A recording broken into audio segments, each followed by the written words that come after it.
Hello दोस्तों, स्वागत है आप सभी का आपके अपने YouTube channel STC classes by Shatrughan Yadav में। दोस्तों 10 महत्वपूर्ण प्रश्नों का सीरीज के तहत यह वीडियो है। ग्रुप डी वालों के लिए 10 अलग अलग टाइप के महत्वपूर्ण प्रश्न का सीरीज चल रहा है, ठीक है। तो इसी को आगे बढ़ाते हुए आज फिर से 10 महत्वपूर्ण प्रश्न आपके सामने लाया हूँ। तो चलिए शुरू करते हैं। प्रश्न आपके सामने है, दो गाँव A और B के बीच की दूरी 420 किलोमीटर है और एक कार गांव A से 80 किलोमीटर प्रति घंटा की गति से चलना प्रारंभ करता है और दूसरी कार गांव B से 60 किलोमीटर प्रति घंटा की एक समान चाल से चलना प्रारंभ करती है। वे दोनों कितने समय में मिलेगी, यही ज्ञात करना है। दो शहर है, A और B गांव है और 420 किलोमीटर है, दो जगह है।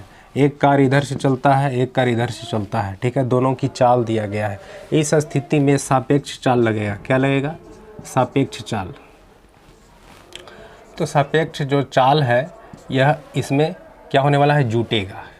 क्या होगा? जुटेगा। देखिए दोनों एक ही दिशा में जाएगा ना, तो चाल को हम घटाएंगे, लेकिन यहाँ पर जोड़ना पड़ेगा। समय बराबर क्या लगेगा? दूरी बटा चाल। दूरी कितना है? 420 किलोमीटर। चाल दोनों को जोड़ करके लिखना होगा, तो जोड़ करके लिखेंगे तो कितना हो जाएगा? 80 और 60 कितना हो जाएगा? 114। तो यहाँ पर 14 तिया 42, मतलब कि, और चाल क्या था? किलोमीटर प्रति घंटा में था, किलोमीटर कटा है, ये ऊपर चला जाएगा, मतलब 3 घंटा का समय लगने वाला है, ठीक है। तो इस तरह के प्रश्न को ऐसे आप बना सकते हैं। चलिए अगले प्रश्न की ओर चलते हैं। बहुत कम समय लेंगे और 10 अति महत्वपूर्ण प्रश्नों को हम सोल्व करेंगे, अलग अलग टाइप के। अब ये देखिए अगला प्रश्न रीजनिंग का आया है। रीजनिंग का प्रश्न है, सीरीज है और ये बहुत हल्का प्रश्न है और ऐसे प्रश्न गलती नहीं होना चाहिए। 60 से -52 किया है, उसके बाद 44 किया है, उसके बाद 36 किया है, उसके बाद 28 किया है। करना क्या है? देखिए 60 से 52 किया है, कितना घटा है? 8, और ये माइनस में लिख दिया है, समझिएगा, चिन्ह को माइनस कर दिया है। फिर से जब 8 घटाएंगे हम तो 44 आ जाएगा। फिर से जब हम 8 घटाएंगे तो कितना हो जाएगा? 36 हो जाएगा। फिर से जब हम 8 घटाएंगे ना तो क्या हो जाएगा? 28 हो जाएगा। और फिर से जब हम 8 घटाएंगे तो कितना हो जाएगा? 20 हो जाएगा, समझिएगा। लेकिन बात यह माइनस वाला है यहाँ पर।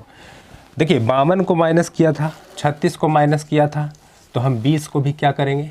चिन्ह माइनस में रखेंगे, तो -20 इसका आंसर आने वाला है। देखिए आंसर आपके सामने है।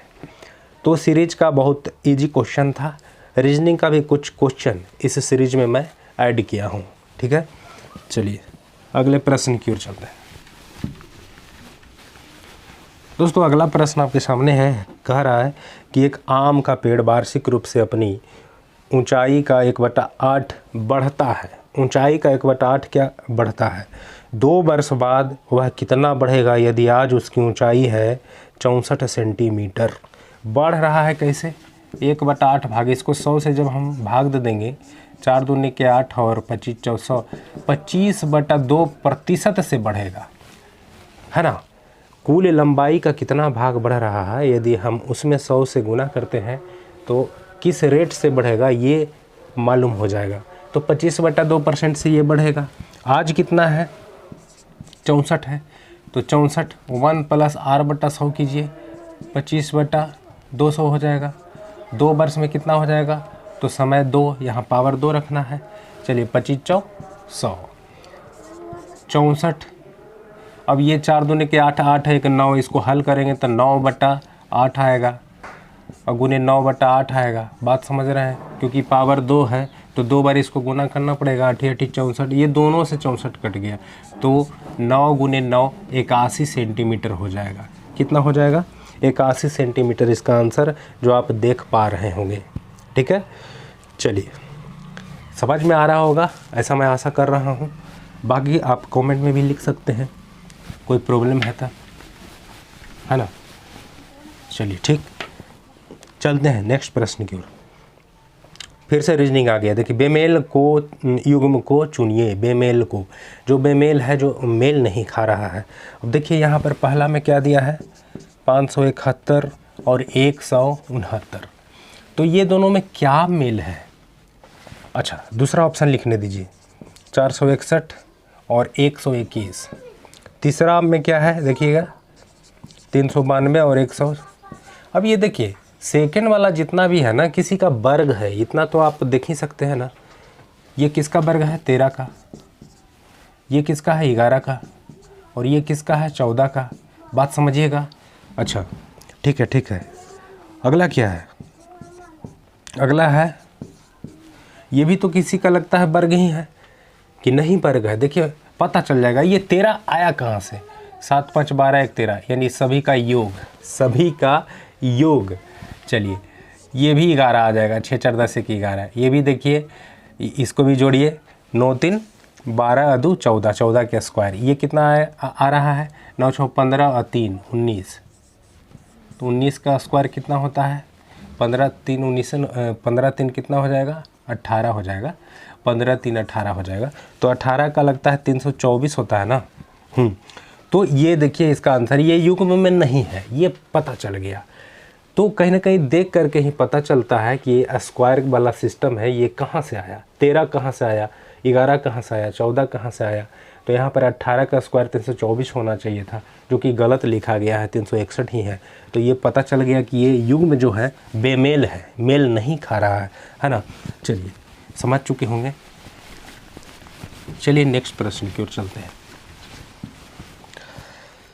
हाँ दोस्तों, प्रश्न है कि एक वृत्ताकार पहिया की त्रिज्या 1.3/4 मीटर है। 11 किलोमीटर की यात्रा करने के लिए इसे कितने चक्कर लगाने होंगे, ये बताइए। 11 किलोमीटर चलना है और बताना है कि कितना चक्कर लगाना है। तो अब हमको ज्ञात करना है कि एक चक्कर में यह कितना दूरी तय करता है। कुल दूरी में समझिएगा, कुल दूरी में अगर हम एक चक्कर की दूरी, एक चक्कर की दूरी से अगर हम भाग देते हैं ना, तो कुल चक्कर आ जाएगा। क्या आ जाएगा, कुल चक्करों की संख्या आ जाएगा। कुल दूरी हमारे पास 11 किलोमीटर दिया गया है, एक चक्कर की दूरी ज्ञात करना है। अब वृत्ताकार मार्ग है ना, तो एक चक्कर का अर्थ होता है 2πr। एक चक्कर का अर्थ यानी परिधि क्या होता है, 2πr। चलिए ज्ञात कर लीजिए, 2π का 22/7। r यहाँ पर दिया गया है 1.3/4, यानी कि 4 3 7/4। 7 4 ऊपर चला जाएगा ना, 4 ऊपर चला जाएगा। यहाँ से कट गया है, 7 से 7 कट गया। अब यहाँ पर 11 दूनी 22, 2 दूनी के 4, ये भी कट गया। लीजिए एक चक्कर होगा ना। मिस्टेक कहाँ हुआ है, मिस्टेक यहाँ पर देखिए, आम लोगों से, जो भी आम स्टूडेंट से गलती होता है वही मिस्टेक यहाँ पर हम भी थोड़ा सा किए हैं, लेकिन हम आपको समझा देंगे कि मिस्टेक कहाँ हुआ है। ये किलोमीटर में था, ये किस में था, तो 1 किलोमीटर में 1000 होता है ना, 1000 मीटर, मीटर में चेंज कीजिएगा ना, तो यहाँ पर कितना हो जाएगा, 1000 चक्कर। ठीक है, समझ चुके होंगे। हमारा त्रिज्या का जो वैल्यू था मीटर में था, कुल जो लंबाई था, दूरी था, वह किलोमीटर में था। तो किलोमीटर को मीटर में चेंज करने के लिए 1000 से यहाँ पर गुना करना पड़ेगा। 1000 ही आंसर दे रहा है ना। आप तो देख ही पा रहे होंगे। चलिए समझ में आ गया होगा। तो चलते हैं अगले प्रश्न की ओर। दोस्तों अगला प्रश्न आपके सामने देखिए। अब जो जितना प्रश्न आ रहा है ना आपके सामने, वह थोड़ा सा कठिन प्रश्न है, क्योंकि आप देख सकते हैं कि मात्र ये सभी प्रश्नों का 50% से कम ही लोग सही जवाब दे पाए हैं, है ना। देखिए ये जो प्रश्न है आपके सामने, ये मात्र 23% ही सही जवाब दे पाए हैं इस प्रश्न का, जितने भी टेस्ट दिए हैं टेक्स्ट बुक पे। तो ये प्रश्न है, कह रहा है कि गीता रश्मि का अनुपात दिया गया है, जो निवेश किया है 3:5, और इतना निवेश किया है, शुरू कर दिया है, ठीक है, कुल निवेश दिया है। 3 वर्ष के बाद जो है कंपनी का लाभ हुआ है। अब कह रहा है कि रश्मि द्वारा अर्जित कुल धनराशि क्या होगी जब कुल धनराशि बराबर लाभ माइनस निवेश होता है। ऊपर निवेश दिया है, नीचे लाभ दे दिया है। तो पहले हम निवेश निकालेंगे, रश्मि कितना निवेश की है ये निकालना पड़ेगा। तो रश्मि का अनुपात है 5। ध्यान दीजिए, रश्मि का निवेश बराबर, रश्मि का अनुपात कितना है 5, 5 3 8, गुने कुल कितना है, कितना है, इतना है ना। अब 8 से हमको इसको विभक्त करना पड़ेगा। चलिए कीजिए, 1 से लगेगा ना, 8 5 13, तो 8 6 48, 2 पर 0, 8 दूनी के 16 और 4, 8 5 40, इतना आ जाएगा। अब इसमें गुना करना पड़ेगा, 0 5 25, 5 दूनी के 10 2 12, 16 5 80 और 1 81, इतना निवेश किया है रश्मि। अब रश्मि के द्वारा जो लाभ प्राप्त हुआ ना, वह लाभ कितना हुआ ये ज्ञात करेंगे। और रश्मि का लाभ अनुपात तो वही है, 5/8 करना पड़ेगा। रश्मि का है ना 5 3 8, और गुने कुल लाभ कितना हुआ है, कुल लाभ कितना हुआ है। चलिए इसको भी काटना पड़ेगा, 8 दूनी के 16 लगाएंगे, 4 2 6, 6 पर 5 उतरेगा, 8 8 64, तो 1 बचेगा, तो 1 से लगेगा। उसके बाद 10 है ना, तो 8 दूनी के 16, 8 5 40, इतना। अब गुना कर दीजिए इसको, 5 5 25, 5 दूनी के 10 2 12, 5 और ये 6, 8 5 40 और 5 दूनी के 10 4 14, इतना आ गया है। तो इतना निवेश था और इतना लाभ था। अब है कि कुल धनराशि बराबर निकालना। नीचे हिंट दिया गया कि लाभ माइनस निवेश। चलिए लाभ माइनस निवेश कर दीजिए, तो लाभ तो इतना है, निवेश घटा दीजिए इसमें, 5, 12 में से 5 गया 7, ये बचा 5, 5 में से 2 गया 3, अब ये 10 में से गया 9 और 13 में से 8 गया, कितना 5। तो इतना इसका आंसर देखिए मिल रहा है, एकदम करेक्ट मिल रहा है आंसर। ये क्वेश्चन थोड़ा सा कठिन क्वेश्चन था, इसलिए इसमें थोड़ा सा टाइम भी लगा है। अब ये बना कैसे है देखिए, इसमें थोड़ा सा हिंट भी दिया गया था कि कुल धनराशि बराबर होता है लाभ माइनस निवेश। अनुपात में है, किसी का 3:5 में है, समझिएगा। रश्मि का अनुपात 5 है, तो 5/5 3 8 और गुने कुल निवेश है, तो ये रश्मि का निवेश आया।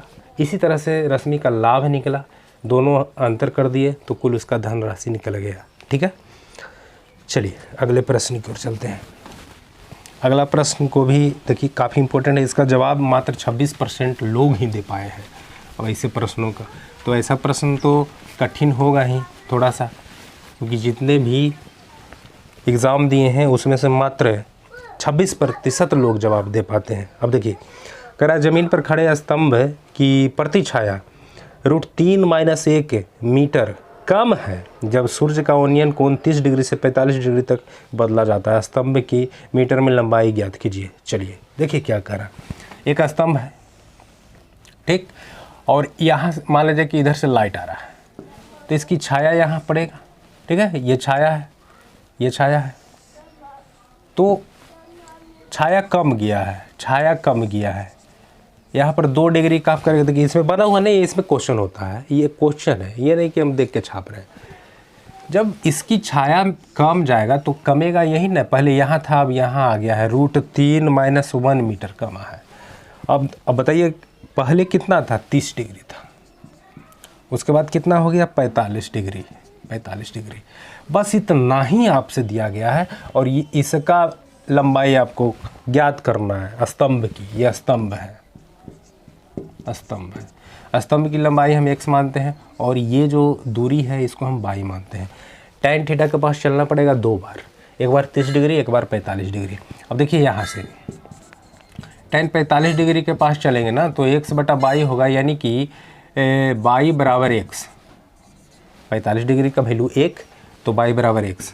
अब हमको चलना पड़ेगा इसके पास, tan 30 डिग्री, tan 30 डिग्री बराबर हो जाएगा x/y प्लस √3 - 1, √3 - 1। अब चूंकि देखिए √3 का वैल्यू रखिएगा 30 डिग्री का वैल्यू रखिएगा 1/√3, है ना, 1/√3। अब हमको ये तो x का मान निकालना है, x को रखेंगे, y के जगह पर x रखेंगे, चूँकि यहाँ पर लाए हैं y बराबर x, तो है x प्लस √3 - 1, क्रॉस गुना होगा, √3x बराबर x प्लस √3 - 1। एक्स को इधर लाएंगे तो -x हो जाएगा, नज़र आ ही रहा होगा। एक्स इधर लाएंगे, एक्स कॉमन लेंगे, √3 - 1, इधर भी होगा √3 - 1, दोनों कट जाएगा, यानी कि x बराबर 1 मीटर आंसर, इसका वैल्यू 1 मीटर आ जाएगा। ठीक है, तो इस तरह से बन गया। बस यहाँ पर y बराबर x आया है, 33 डिग्री में y का जो स्थान है वहाँ पे x रखना है और गुना करके x का वैल्यू जो है निकालिएगा तो 1 मीटर आएगा, इसका सही जवाब है। ठीक है, तो ये वाला प्रश्न भी बार बार पूछा जाता है, ये टाइम एंड डिस्टेंस से प्रश्न है और ये काफ़ी महत्वपूर्ण चैप्टर है। ठीक है, चलिए अगले प्रश्न की ओर चलते हैं।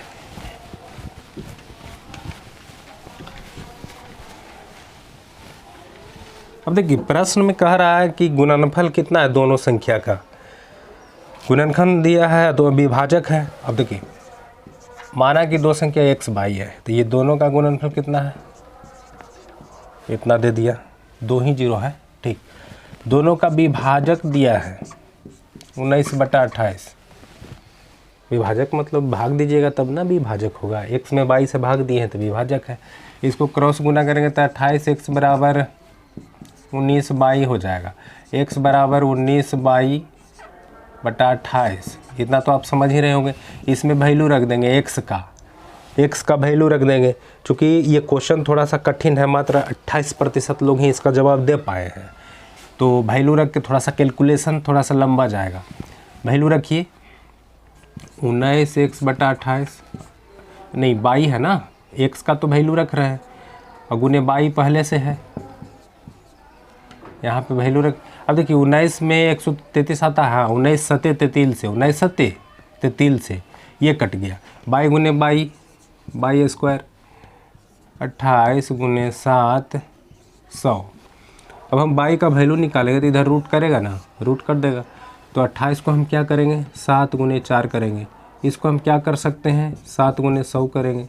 स्क्वायर आ रहा है ना, हाँ आ रहा है, सबका स्क्वायर आ रहा है। देखिए यहाँ पर 7 का स्क्वायर गुने 2 का स्क्वायर, 4 को लिख सकते हैं ना, और गुना 10 का स्क्वायर लिख सकते हैं, ये कट गया सब।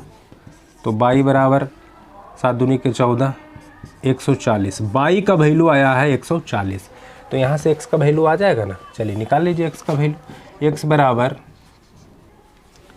कितना है 133 पर 2 0 बटा y का वैल्यू रखेंगे 140। अब 14 का में आता है क्या 133, नहीं आता है, लेकिन आना चाहिए था 7 दूनी के 14 पर 1 0, यहाँ तक तो ठीक ठाक है, कोई दिक्कत नहीं है। अच्छा 1 0 बच रहा है ना, कटेगा ज़रूर, काटिए 114 से। यही सब जो क्वेश्चन है ना आगे कैलकुलेशन हार्ड कर देता है और कहीं ना कहीं दिक्कत हो जाता है। तो 14 नमा कितना हो जाएगा 26 से, 13 में से 6 गया 7 बचबे करेगा 1 0, 14 5 70, ये 95 से कट जाएगा, 95 से, तो x बराबर 95 और y बराबर कितना आया था 140, तो x प्लस y बराबर कितना आ जाएगा, जोड़िए 9 4 13, 235 आंसर है क्या। बड़ा कठिन है रे बाबा, ये सब क्वेश्चन गजब है ना। तो थोड़ा सा टाइम लेता है ये सब क्वेश्चन, लेकिन बन जाता है, कैलकुलेशन हार्ड कर देता है। ठीक है ना, 235 इसका आंसर आने वाला है। देख आप समझ ही चुके होंगे कैसे क्या बना है। ठीक है, चलिए अगले प्रश्न की ओर चलते हैं। और दोस्तों ये जो प्रश्न है ना, इस वीडियो का लास्ट प्रश्न होगा, क्योंकि वीडियो थोड़ा सा लंबा हो रहा है और ज़्यादा लंबा वीडियो हो जाता है तो अपलोड होने में बड़ा प्रॉब्लम होता है। चलिए इस प्रश्न को देखते हैं कि एक नाव जो है 2 घंटे में धारा के अनुकूल 40 किलोमीटर की दूरी तय कर सकती है जब धारा की गति 5 किलोमीटर प्रति घंटा है। उसके बाद कह रहा है कि वह कितने समय में धारा के प्रतिकूल दिशा में 40 किलोमीटर की दूरी तय करेगी जब धारा की गति 10 किलोमीटर प्रति घंटा है। ये क्वेश्चन है 2 टर्म में ये क्वेश्चन दे दिया है ना, है इजी। पहला टर्म जो दिया है उससे हम नाव की चाल ज्ञात करेंगे। अनुकूल का अर्थ क्या है, नाव जो है धारा के साथ जा रही है, नाव की चाल हम x मानेंगे, धारा की चाल है 5 किलोमीटर प्रति घंटा, अनुकूल है साथ में, चाल बराबर दूरी बटे समय होता है, दूरी 40 है, 2 घंटा लग रहा है, ये 20, मतलब 1 से बराबर 20 में से 5 जाएगा 15 किलोमीटर प्रति घंटा क्या आ गया है, नाव की चाल हम ज्ञात कर लिए हैं। फिर से प्रतिकूल जा रहा है, फिर से प्रतिकूल जा रहा है, अब विपरीत जाएगा तो घटेगा चाल। अब कह रहा है समय क्या होगा, तो समय बराबर लगाइए, समय बराबर दूरी बट्टा चाल, दूरी तो उतना ही है, चाल प्रतिकूल में घटता है। तो यहाँ पर धारा की चाल 10 किलोमीटर प्रति घंटा दिया गया है, जबकि नाव की चाल 15 किलोमीटर प्रति घंटा आया है। तो 15 में से 10 जाएगा तो 5, 8 × 5 = 40, 8 घंटा का समय लगेगा। इस क्वेश्चन का सही जवाब कितना होगा, 8 घंटा, है ना। तो दोस्तों मैं आशा करता हूँ कि ये सभी प्रश्न आप आसानी से समझ चुके होंगे और इसी तरह से वीडियो में बने रहिए। आगे भी सीरीज़ आने वाला है 10 क्वेश्चन का। तो चलिए चलते हैं, मिलते हैं अगले वीडियो में।